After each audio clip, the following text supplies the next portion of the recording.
అనగా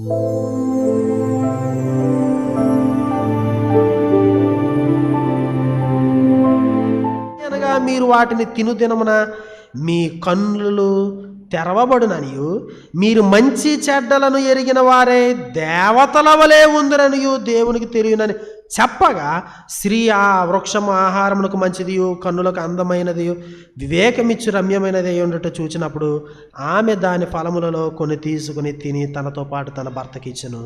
అతడు కూడదు. ఎందుకు తిందే? మీరు దేవతలు అయిపోతారు, మీరు దేవుళ్ళు అయిపోతారు, మీరు ఈ తోటకి ఓనర్ అయిపోతారు.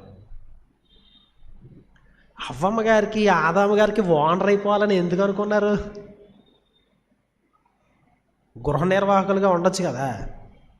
మేము ఓనర్ గారు అయిపోవాలి, మేము యజమానులం అయిపోవాలి. అప్పుడు మీరు ఇది తినొద్దు, ఇది తాగొద్దు అన్నయ్య చెరిపోవచ్చు.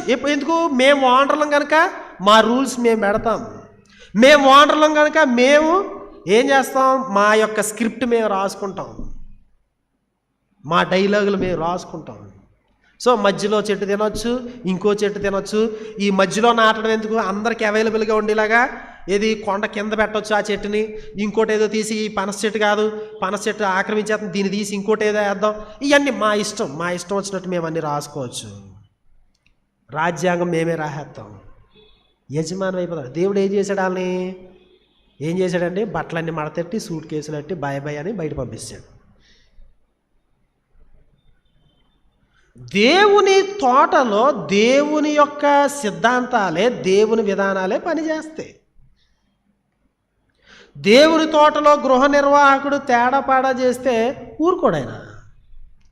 అక్కడతో ఆగిందా కదా? ఆగలేదు.